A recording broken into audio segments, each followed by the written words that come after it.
corriendo para... seguimos insistiendo que no es un debate, es un encuentro con nuestros amigos invitados, es para poder conversar, candidatos, justamente, que están con nosotros. Ya está, creo que el señor Javier Ortiz, ahí está.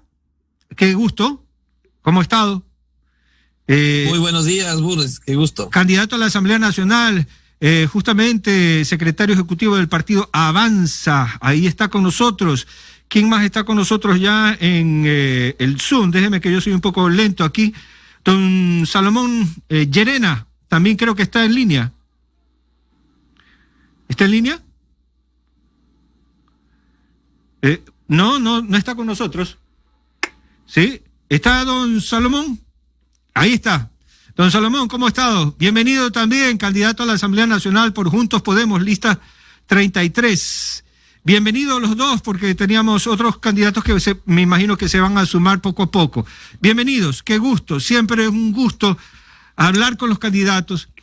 Esto no es un debate, como lo hemos dicho siempre. Esto es una propuesta, sus propuestas, para solucionar los problemas que tenemos los ciudadanos ecuatorianos.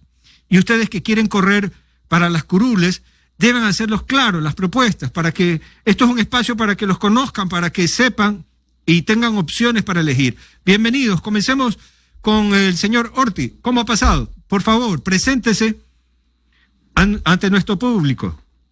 Bueno, muchas gracias, Boris. Mi nombre es Javier Ortiz, tengo 41 años, soy padre y padre de 2 hermosos hijos y esposo también. Tengo en el ámbito académico, soy doctor en jurisprudencia y licenciado en ciencia política. Tengo una maestría en estudios políticos aplicados en Madrid y por obtener una nueva maestría en investigación de política comparada en Flaxo, Ecuador. Además de otras especializaciones en el ámbito público, fui diputado alterno por Pichincha en el año 2006. Luego he sido funcionario público de varias instituciones públicas, incluida la Asamblea Nacional, como asesor legislativo y como miembro de la Unidad Técnica Legislativa. Y por supuesto, dentro de la parte política y dirigencial, soy el secretario ejecutivo nacional del Partido Avanza y primer candidato a la Asamblea Nacional por las listas 8 junto a Isidro Romero y Sofía Merino. Muy bien, gracias. Don Salomón. Buenos días.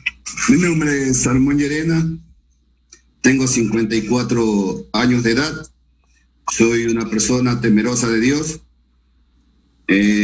tengo el título de tecnólogo, profesor, licenciado y máster en educación, soy defensor de derechos humanos y estoy aquí en este momento porque realmente no he vivido ni me he servido de la política. No soy político de profesión, realmente mi vida la hice entregada a la patria, soy militar en servicio pasivo y preocupado sí por la forma en que se conduce nuestro país, preocupado sí porque vemos la impunidad que se campea en el territorio nacional y preocupado porque la Asamblea Nacional actualmente no tiene el respaldo popular. Solo el 2% de la ciudadanía cree en la Asamblea porque ya conocemos que desde allá adentro es donde se están repartiendo los hospitales, se están repartiendo la esperanza y la vida del pueblo, pero en cuotas que realmente da pena ver cómo nuestro país cada día está más destrozado. Don Salomón. En este momento participando. Don Salomón y don Javier, para ir entrando en materia sobre las propuestas, directo, y serán preguntas concretas y directas para que ustedes expongan lo que llevarán a sus curules de ser electos. Vámonos primero con lo que nos está atormentando a todos en este país. Salud, el COVID. Algo se puede hacer en la Asamblea Nacional que en materia de salud necesitamos rápidamente, urgentemente ponernos de acuerdo en la Asamblea para responder a la necesidad urgente de los ecuatorianos. Por favor, don Javier. Gracias, Boris. Bueno, concretamente debemos tener en cuenta que existe un veto total al Código Orgánico de la Salud, el cual va a fenecer 4 meses después de que nos posesionemos en la Asamblea el 14 de mayo. A partir de esa época ya podríamos tratar nuevamente este Código Orgánico de la Salud, que lo vamos a retroalimentar y por supuesto a fortalecer, tomando en cuenta todas las falencias estructurales que la pandemia ha arrojado con respecto al acceso a la salud pública, al acceso a la salud pública de calidad sobre todo. La salud pública tiene que irse corrigiendo en varios aspectos. En el aspecto de la contratación pública, que yo estoy proponiendo una reforma sustancial en la ley de contratación pública para que eliminemos esos contratos de emergencia y tengamos, en este caso, provisión de insumos médicos sin sobreprecio, y vamos erradicando de raíz el tema de la corrupción. Además, en el Código Orgánico de la Salud también se debe garantizar la estabilidad, por supuesto, y el buen manejo de todos los personales de la salud, no solo de los médicos, sino también de los profesionales de la salud, sino también de los empleados de la salud, inclusive de los posgradistas. Debemos fortalecer la salud pública garantizando el financiamiento anual del presupuesto anual del Estado, como corresponde dentro de la Constitución de la República. Debemos, como legisladores, de exigir que eso se vaya ejecutado y se vaya cumpliendo, y definitivamente debemos coadyuvar o brindar herramientas de la Asamblea Nacional para que la infraestructura sanitaria llegue a todos los rincones del Ecuador. Eso es lo que se ha evidenciado dentro de esta pandemia en lo que corresponde al acceso a la salud de calidad en el tema público. Vamos con don Salomón. Hablamos de salud. ¿Qué hacemos en la Asamblea Nacional? Muchas gracias. Realmente hay que trabajar, pero hay que trabajar en la prevención. En el momento que nosotros dejamos de trabajar en la prevención, que es parte del plan que mantiene Paul Carrasco, estamos yéndonos directamente al fracaso. ¿Qué es más fácil? Atender a un paciente que ya se encuentra con una enfermedad que prácticamente avanzó, o prevenir. Tomemos en cuenta las enfermedades de transmisión sexual. ¿Cómo las prevenimos? Con educación. ¿Y quiénes pueden hacer esto? ¿Quiénes pueden dar charlas y quiénes están capacitados para esto? Los centros y subcentros de salud. Entonces hay que fortalecer esos centros, hay que fortalecer esos subcentros para que allí donde se inicia la atención primaria, también se inicie la educación en salud del pueblo. Las enfermedades de transmisión sexual se pueden evitar con prevención. Hablemos de preservativos, hablemos de diferentes formas que se lo puede hacer. E inclusive ahorita que estamos hablando de la pandemia, el uso del bozal, etcétera, etcétera. Pero más que eso, también tenemos que tener en cuenta que una gran parte del problema de la salud es la corrupción. Entonces, en la contratación pública, un iluminado vino y dijo que se debería terminar con el examen previo de Contraloría, o sea, revisar la documentación de que si esas empresas que se están contratando eran empresas no solamente de papel, sino que eran empresas que estén funcionando, empresas reales. Entonces, desde ese momento se le metió la mano a la contratación pública y en este momento tenemos las consecuencias y vemos esos contratos de salud. Por ejemplo, el IES invierte en un año 200 millones para compra de medicina. ¿Y qué ocurre? El mismo IES, esas mismas medicinas, las pudo conseguir a la mitad del precio. Ya hay una investigación. Ya no estoy hablando porque simplemente me salen las palabras de la boca. No, existe la investigación y las medicinas que fueron compradas y contratadas fueron con sobreprecio. Tomemos en cuenta solamente cuando se compraron las bolsas para cadáveres. ¿Quién las compró? El IES. Y son problemas que van directamente para la salud. Son directamente que salen de ahí, pero en la contratación pública. Entonces, ¿qué tenemos que hacer? Tenemos que tener en cuenta que si nos están gobernando funcionarios deshonestos, personas que prácticamente no les ha importado la seguridad social, no les ha importado la salud del pueblo, y no quiero referirme a Ortiz porque quiero de una u otra manera denunciarlo, pero tomemos en cuenta a Ramiro González, una persona que utilizó los fondos de la salud y se jubiló él mismo. Ahora tiene una deuda de más de $21,000. Ese es un prejuicio. Ese es un prejuicio que se realizó no solamente a los dineros de la seguridad social, sino prácticamente a todos los trabajadores, porque en este momento estamos necesitando recursos para el pago de jubilaciones y otros. Don Salomón, Permítame, sí, vamos a ir a un corte y regresamos para hablar sobre fiscalización, otra de las actividades importantes que debe tener un legislador, que es la fiscalización. Y ahí hablaremos justamente de los actos de corrupción, cómo eliminarlos, a quién van a fiscalizar. Y permítame hacer un corte y regresamos con ustedes. Regresamos luego de la pausa con Élite Noticias. Inicio de espacio publicitario. Hola, soy Pierina Correa. El futuro de nuestro país está en manos de la juventud, por la que trabajaremos arduamente estableciendo políticas de becas estudiantiles, pensando además en la restitución del presupuesto de educación. Y recuerda, un solo pueblo, en un solo puño, con un solo objetivo: recuperar la patria, que es una sola y nos pertenece a todos. Asambleístas Nacionales, CNE 2021. ¿Cansado de que ningún candidato presente buenas propuestas para salir de la crisis? Es porque no conoces el plan de gobierno de Javier Herbas, un emprendedor, exportador y creador de empleo. Con decisión y liderazgo vamos a vencer juntos esta pandemia y reactivar la economía con el Fondo de Arranque Productivo. Conoce más en www.javierherbas.es. Soy Javier Herbas. Atrévete, somos gente nueva. Vota todo ID, listas 12. Presidente CNE 2021. Fin de espacio publicitario. Élite 99.7. Seguimos con más información en Élite Noticias.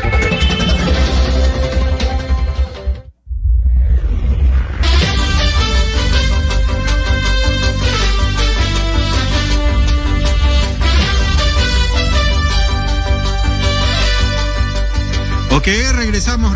Gracias, caballeros, por permitirme. A veces el estar con las máscaras a veces da un poco de claustrofobia, tanto tiempo estas mascarillas. Pero bueno, continuamos con el doctor Salomón Llerena y también con el señor Javier Ortiz, que está con nosotros, candidatos para la Asamblea Nacional. Y vamos directo a la yugular. La fiscalización es una de las actuaciones importantísimas de la Asamblea Nacional, que en algunos periodos fue excluido, ignorado, minimizado, manejado políticamente, y que servía para asustar a los ministros, al gobierno, etcétera, o confabularse con el gobierno para no hacer nada. Las propuestas de ustedes en el área de fiscalización de llegar a la Asamblea Nacional. Don Javier. Bueno, gracias, Boris. La fiscalización definitivamente es una tarea que ha quedado en deuda a la actual Asamblea Nacional. Dentro de la reforma que estoy planteando para la Ley Orgánica de la Función Legislativa es necesario cambiar la integración de la Comisión de Fiscalización y tratarla de manera especial, en donde cada uno de los bloques se encuentran representados por lo menos con un representante en esta comisión. Así evitamos que el tema de mayorías y minorías de la Comisión de Fiscalización coadyuve o ayude a evitar los juicios de fiscalización de los gobiernos de turno. La fiscalización en la Asamblea Nacional tiene que ser totalmente objetiva, sin miramientos, sin cálculo político, caiga quien caiga, así sea del mismo gobierno de Isidro Romero o del mismo gobierno de Paul Carrasco, del gobierno que sea. Se tiene que fiscalizar absolutamente a todos los funcionarios con una comisión de fiscalización en donde no exista filtros. No puede ser posible que el filtro sea el CAL y que no se definan los temas de fiscalización directamente ante el pleno de la Asamblea Nacional. Es por eso que el tratamiento de la fiscalización tiene que ser real. Ahora, en casos concretos de fiscalización, a mí me quedó la tela de duda después de la destitución y censura de la ministra de Gobierno, de la ex ministra de Gobierno, María Paula Romó, que existió una especie de espíritu de cuerpo de la actual Asamblea Nacional para evitar fiscalizar el tema de los repartos de hospitales, los repartos de contratos del Estado. Eso se tiene que retomar en la nueva Asamblea Nacional. No puede ser posible que por culpa de ciertos asambleístas hoy por hoy la primera función del Estado, de acuerdo a la Constitución de la República, se encuentre con una tan baja credibilidad por todos estos actos de corrupción y sobre todo por los asambleístas presos, prófugos, expulsados de la misma Asamblea, que han hecho quedar muy mal a la función. Y finalmente, sin el ánimo de responder a Salomón, Cuando me nombran a mí, el tema de Ramiro González es caso pasado. El partido político Avanza es el único partido político renovado y depurado en su interior, ya que Ramiro González fue expulsado en el año 2018. Tanto es así que hoy tenemos por primera vez en la historia un candidato binomio presidencial a la presidencia de la República, como es Isidro Romero, justamente porque hoy por hoy el partido Avanza es una organización política totalmente renovada y depurada en su interior. Por lo tanto, este tema para nosotros ya no tiene absolutamente nada que ver. Doctor Llerena. Sí, realmente yo creo que las entrevistas que se le muestran a la ciudadanía, al pueblo, deben de ser respondidas por los que intervienen, ¿no? Esto no quisiera que tenga ningún sesgo. Yo, muy probablemente, usted, señor periodista, esté muy bien informado de las estructuras del movimiento Avanza, cómo se expulsó y cómo de pronto una comisión de disciplina actuó. Pero los dineros no se han devuelto. El prejuicio ya está hecho. Vamos a continuar ahora sí con la pregunta que viene, ¿no? Fiscalización. ¿De dónde nació la corrupción? De esa comisión, de la comisión anterior. De ahí comenzaron los grandes repartos. Para llegar a esa comisión en la Asamblea existe una gran demanda. Todos quieren ir a esa comisión porque es allí donde prácticamente se vuelve el eje, donde de una u otra forma comienzan los chantajes. ¿Por qué te digo que comienzan los chantajes?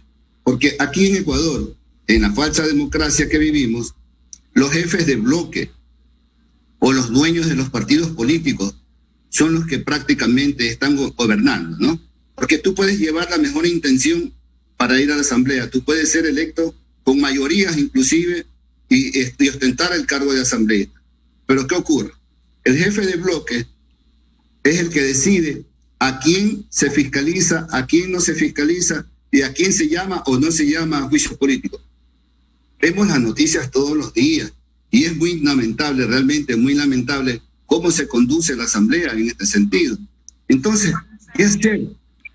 ¿Cómo terminar con todo esto? Si se destituye a una comisión de fiscalización y entra otra comisión, pero otra comisión que igualmente mantiene los mismos lineamientos y representan a ciertos partidos o movimientos políticos que detrás de ellos está el poder, ¿no?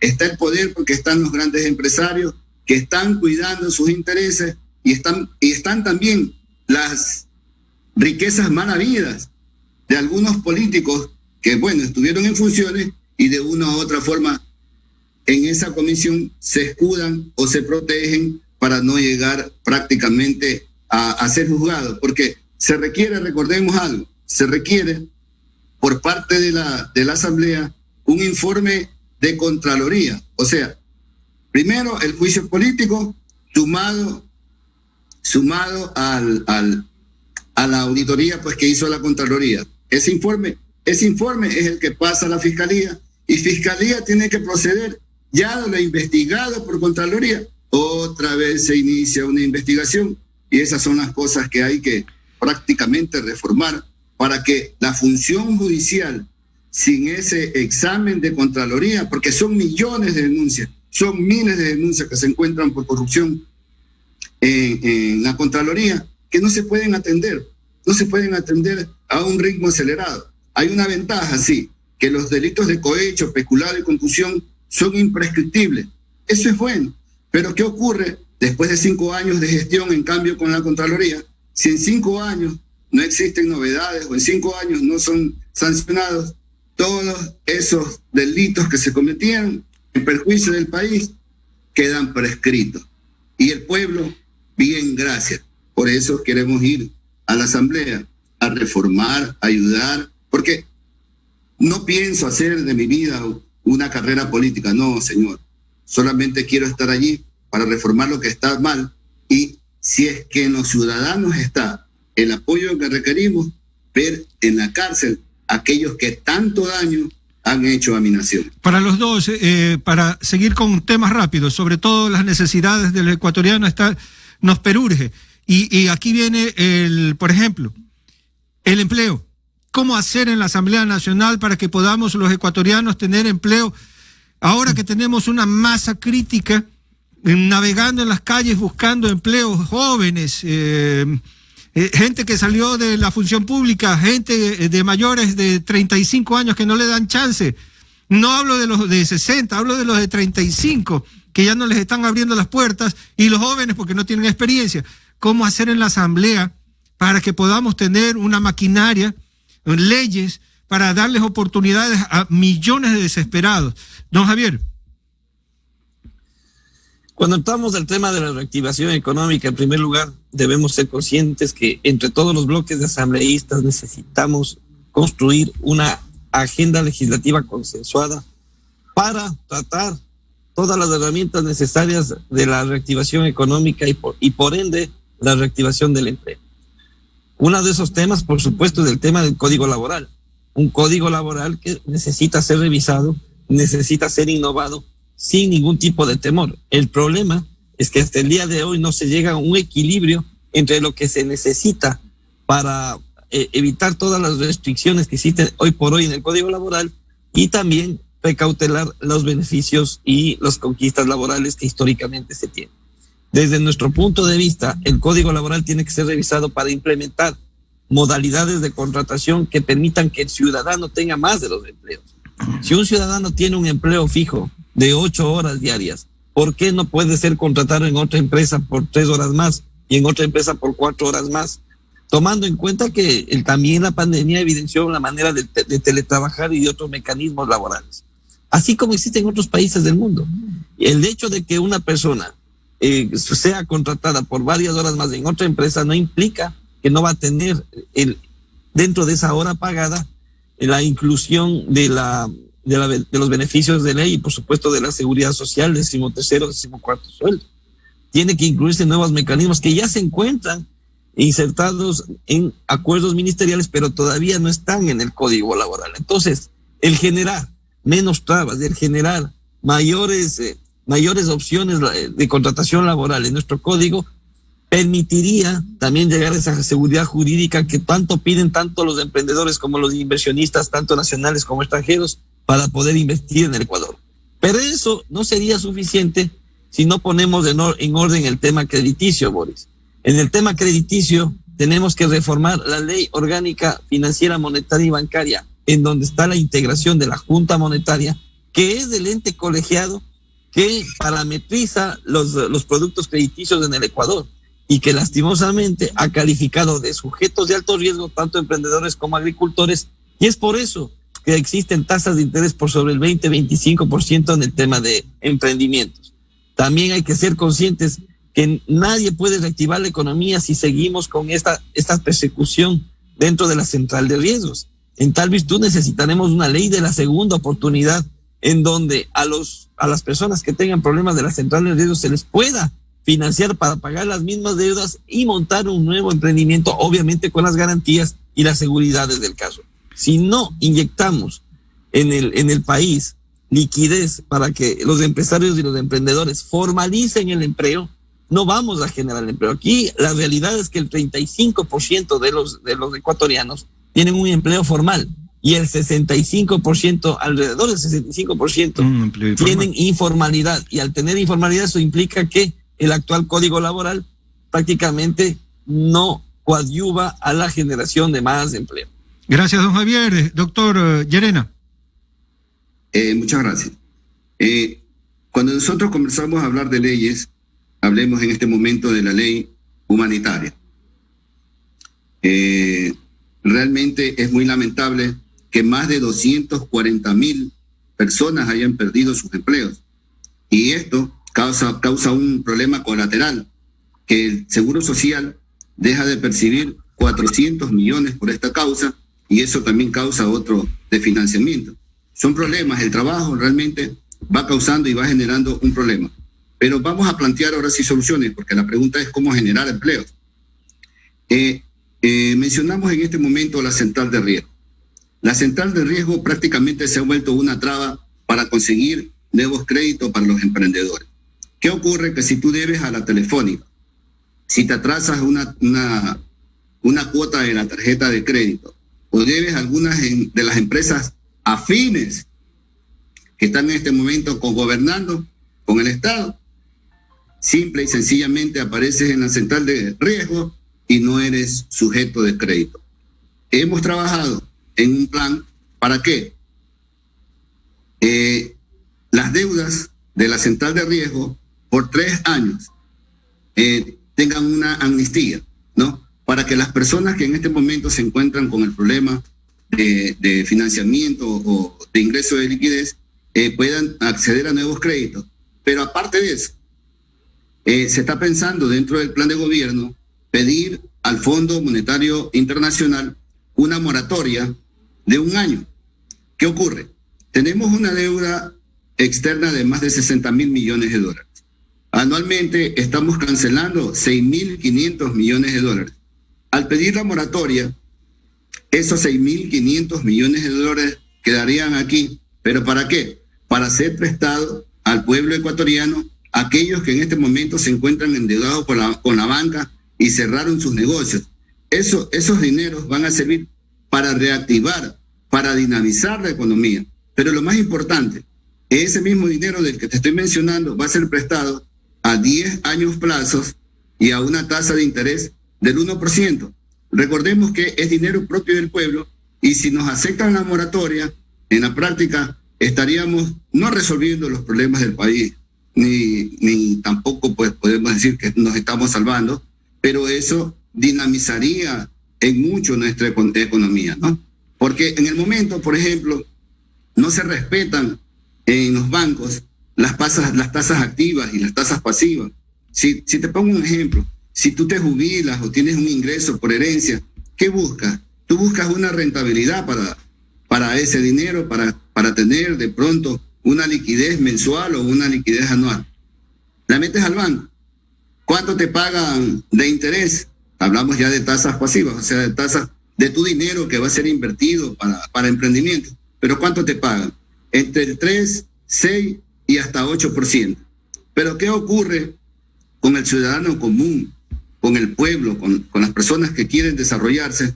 ¿Qué ocurre? Nos acercamos a la banca y la banca ¿qué te ofrece? Te ofrece los créditos, sí, luego de que cumples un sinnúmero de condiciones y garantías, pero la tasa de interés sobrepasa no la tasa a la que le están pagando a aquel ciudadano que prácticamente depositó su dinero en el banco para ganar un interés. No, el banco te lo presta a ti al 16, al 18, al 20 y hasta el 24%. Entonces, realmente eso no es una ayuda al pueblo, ¿no? A los dos, si me permiten, la Junta Monetaria y regularizar, por ejemplo, te pongo como ejemplo, regularizar las ganancias, ¿no? Si bien es cierto que los bancos están recibiendo, están siendo inyectados capitales, la ganancia del banco de pronto se le podría poner un techo de hasta un 30 o tal vez 40%, pero no del 100 ni 200 y a veces hasta 300%, que prácticamente en Ecuador se vuelve prácticamente rentable ese negocio para un grupo reducido de ecuatorianos. Sí, a los dos candidatos vamos a ir a un corte y ya vamos a la última parte, pero nos proponemos para el próximo corte sobre todo la seguridad. Nos sentimos en indefección los ciudadanos, las leyes no nos ayudan, no nos ayuda el sistema judicial, algo nos está pasando, pero los asambleístas, la próxima generación, van a tener una gran responsabilidad de otorgarnos seguridad también en las leyes. Ya regresamos, vamos a un corte y regresamos enseguida. Regresamos luego de la pausa con Élite Noticias. Inicio de espacio publicitario. Un año de internet. A la comunidad de Radio Élite les tenemos una sorpresa. Muy pronto estaremos cerca de ti con un nuevo formato, donde no solo nos escucharás, sino también nos podrás ver. Para estar más cerca de ti. Siempre informando con objetividad y claridad. Es un nuevo formato donde nos innovamos para ti. Solo aquí a través de la señal Élite TV, por nuestras redes sociales. Síguenos la señal de Radio Élite TV a través de Facebook Live y Twitter como Radio Élite 99.7 FM. También puedes encontrarnos en YouTube como Radio Élite 99.7 FM TV. Encuéntranos a través de nuestra página web www.radioelite997.com. Élite TV, a su nivel. Los esperamos muy pronto. En este nuevo formato creado especialmente para ti. Solo aquí por Élite TV.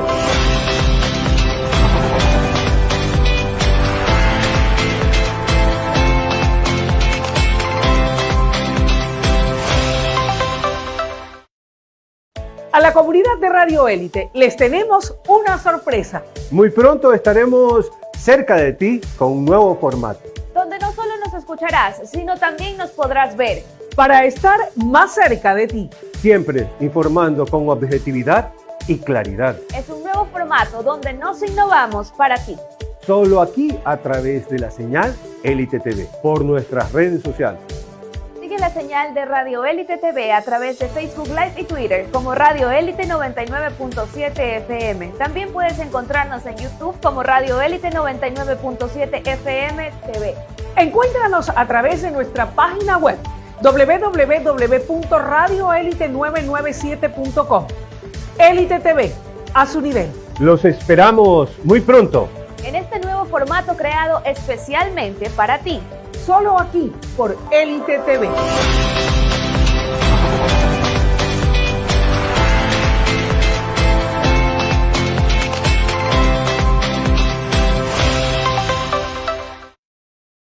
A la comunidad de Radio Élite les tenemos una sorpresa. Muy pronto estaremos cerca de ti con un nuevo formato. Donde no solo nos escucharás, sino también nos podrás ver. Para estar más cerca de ti. Siempre informando con objetividad y claridad. Es un nuevo formato donde nos innovamos para ti. Solo aquí a través de la señal Élite TV, por nuestras redes sociales. Sigue la señal de Radio Élite TV a través de Facebook Live y Twitter como Radio Élite 99.7 FM. También puedes encontrarnos en YouTube como Radio Élite 99.7 FM TV. Encuéntranos a través de nuestra página web www.radioelite997.com. Élite TV, a su nivel. Los esperamos muy pronto. En este nuevo formato creado especialmente para ti. Solo aquí por Élite TV.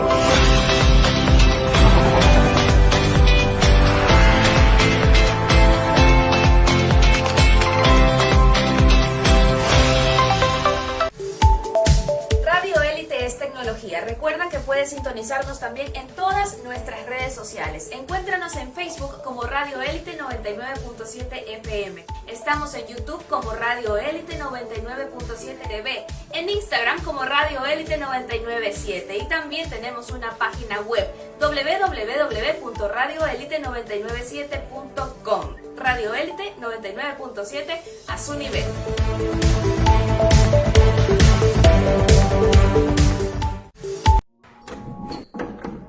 ¡Hola! Ya puedes ser parte de este gran grupo. Élite TV. Pauta con nosotros. ¿Cómo el mundo digital puede conocer tu marca? No te preocupes más. Más información en Élite Noticias.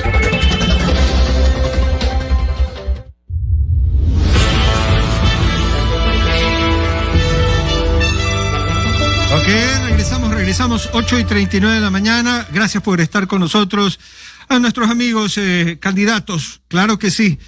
A don Javier Ortiz, candidato a la Asamblea Nacional, también al doctor Salomón Llerena, por estar con nosotros, y el corte comercial, por supuesto. Estábamos en campaña, ya hasta hoy tenemos el anuncio de todos la publicidad.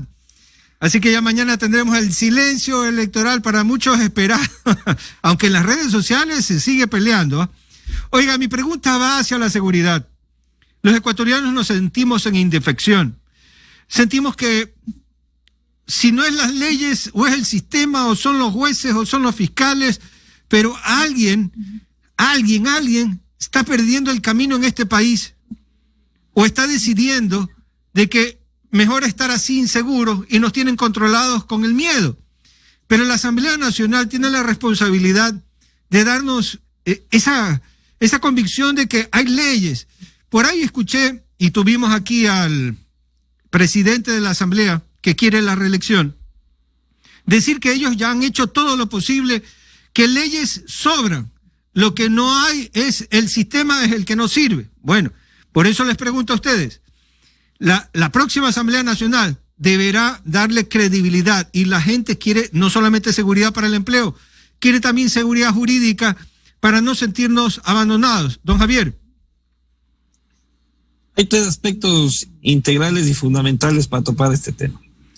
La primera, en la parte estructural de la justicia existe una desconexión total entre la Fiscalía y el Consejo de la Judicatura. A la Fiscalía debemos dotarle de mucho más independencia, mucho más fortaleza, porque los fiscales, perdón la expresión, se sacan la madre haciendo los informes y la formulación de cargos correspondientes, y los jueces hacen otra cosa. Los jueces no ejecutan esa realidad, y tenemos delincuentes que, a pesar de estar agarrados en delitos flagrantes, salen a las 2 o 3 días por falta de probidad. Así que tenemos que ir fortaleciendo el tema de la Fiscalía. Tenemos que también, además, eliminar todos estos beneficios que tienen los privados de la libertad cuando ya prácticamente han sido sentenciados. Que el 2x1, que salgamos antes por buen comportamiento, etcétera, etcétera. ¿De qué nos sirve de que se sentencie a un delincuente, a un violador, por ejemplo, que se le sentencie por 12 años de prisión? Y por buen comportamiento y por otro tipo de fórmulas internas que existen, salen a los 2 o a los 3 años. Ahí es cuando quiero topar el tercer punto, que es fundamental. Tenemos prácticamente unas políticas públicas o un modelo de gestión dentro de lo que tiene que ver el sistema carcelario y la rehabilitación social totalmente desgastado, totalmente caduco. Las cárceles se han convertido en la universidad del delito, y es porque no se exige o no se obliga a los privados de la libertad a trabajar o hacer algún tipo de oficio necesario que le permita reinsertarse en la sociedad. Hoy por hoy, los centros de rehabilitación social simplemente son lugares de ocio donde los privados de la libertad única y exclusivamente planifican con actores de afuera nuevos delitos, ¿no? Yo estoy completamente seguro que muchos de los actos del sicariato que hemos visto, en primer lugar, recordemos que un candidato de nuestro partido murió por un atentado de sicariato en la provincia de Los Ríos, y por supuesto el evento público que ocurrió acá en Guayaquil con un periodista, además del sinnúmero de sicariatos que deben existir de personajes que no son públicos, ¿no? Todo esto se maquina desde las cárceles, con todo este contubernio y esta universidad de delito por una falta de políticas públicas claras en cuanto a la rehabilitación social. Por lo tanto, desde la Asamblea, revisando el Código Orgánico Penal, revisando también las penas en algunos casos, revisando los procedimientos que existen en el ámbito penal, necesitamos prácticamente dotarle a la ciudadanía de mayor seguridad jurídica para que la impunidad no crezca en el caso de la delincuencia. Gracias. Doctor Llarena. Bueno, realmente hablar de seguridad es abarcar muchos temas, ¿no? Claro que sí. Y quisiera llevar a la memoria, pues, que cuando se creó la Secretaría Nacional de Inteligencia, antes era el Servicio de Inteligencia que trabajaba a órdenes del Comando Conjunto, y muy solapadamente el innombrable, pues, prácticamente puso a su disposición la Secretaría Nacional de Inteligencia. Recordemos el caso de Angostura. A partir de esa fecha se dijo que la inteligencia nacional era financiada por los gobiernos americanos, y de esa manera pues prácticamente le puso una venda a los ojos al ecuatoriano común, como usted, como yo. Pero ¿qué ocurrió? Que cuando se crea la Secretaría Nacional de Inteligencia, y prácticamente que debería trabajar para Fiscalía, para el gobierno nacional o para el Ejecutivo y para el Legislativo, ocurre que en la práctica el presidente de la República es quien designa al jefe de inteligencia y quien designa a los agentes de investigación. En este caso ya sería el jefe, pues, de la Dirección de Inteligencia o el jefe de la Secretaría de Inteligencia, y es allí donde se comienza a meter la mano en las investigaciones Y ya no hablamos de investigaciones objetivas, estamos hablando de investigaciones que en el momento que ya interviene la presidencia, le quita la función judicial prácticamente la objetividad que mantiene en esa investigación. También podemos hablar de eso se habla, mejor dicho, en la nueva ley de seguridad nacional. A vista y paciencia se habló de todo el pueblo ecuatoriano. Tenemos otro grave problema. La Constitución es garantista, pero es garantista con aquel que comete el ilícito, con aquel que comete el robo, la estafa, etcétera, etcétera, porque dentro de nuestra ley, dentro de los derechos ciudadanos, está la legítima defensa. O sea, le dicen, usted tiene derecho a la defensa cuando es detenido, le dice el agente de policía. Pero ¿qué ocurre en Ecuador? Que la defensa la financia el Estado. Entonces, el delincuente también ya conoce, pues, que si roba menos de $400, prácticamente no es juzgado con el máximo de las penas. En ese sentido, para hablar de seguridad, se debe juzgar. Y no es que quiero parecer malo, pero robo es robo. Si usted se roba $100, o si se roba 500,000, o si se roba 1 millón, usted tiene que ir a la cárcel por ese delito, por robo. Pero ahí vamos a hablar de las alcahueterías, ¿no? Porque en muchos casos vemos que dentro de la misma asamblea vemos los delitos de cohecho, peculado y concusión, y vienen estos delincuentes, porque no tengo otra manera de describirlo, y se someten a los procesos abreviados. El proceso abreviado, amigo, le reduce automáticamente, dice, sí, yo me cogí, yo me robé. Prácticamente dice, soy culpable, aquel que está en aquel procedimiento, ¿no? Y automáticamente, como regalo, la función judicial le reduce la pena a la mitad. Pero ¿qué ocurre? Que aún ya bien siendo declarado culpable, dice, pero ¿sabe qué? Yo voy a colaborar para que toda la banda caiga, ¿no? Entonces, cuando viene el individuo y dice, eso se llama colaboración eficaz. ¿Y a cuánto le reduce la pena? A 1/3. ¿De qué justicia estamos hablando en el Ecuador? Realmente hay que endurecer las penas, estimado amigo. Hay que endurecer las penas, y ya mencioné los delitos que se derivan de la función pública, porque cuando tú robas los dineros destinados para seguridad, para salud, para educación, estás robando el dinero del pueblo. Así es. Y eso debería ser castigado como un delito de lesa humanidad, con el doble de las penas, pero no como se encuentra en este momento. A los dos, si me permiten. Es una burla. Realmente necesitamos, y la pregunta era eso. Si me permiten, justamente, es por el tiempo. Estamos corriendo por el tiempo. Correcto. Y me gustaría, de cada uno de ustedes, ya que estamos para el cierre, un mensaje directo de 1 minuto, 1 minuto y medio, para que se promocionen ustedes, para que digan cuál es la diferencia y por qué votar por ustedes. Don Javier. Gracias, muy amable, y perdón que seamos lo más concreto posible. Estoy también entrando a otro medio de comunicación. Yo quería decir a la ciudadanía que tengan la plena confianza de que una nueva generación de la política va a entrar a la Asamblea Nacional. Necesitamos entrar a la Asamblea con otro tipo de actitud, con una actitud mucho más asertiva, más positiva, una actitud de acuerdos. La ciudadanía también demanda acuerdos en la Asamblea Nacional. Y eso es necesario porque hay que reactivar la economía.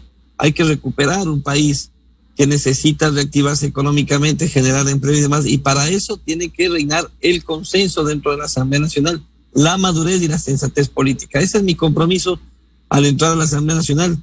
Sé que las encuestas nos favorecen mucho. Sabemos que vamos a tener un bloque muy interesante del Partido Avanza, y tengan la plena seguridad que los representaremos con toda la sencillez y, por supuesto, con toda la preparación y experiencia del caso. Muchas gracias, Boris. Perdón que ya me salga porque... Sí.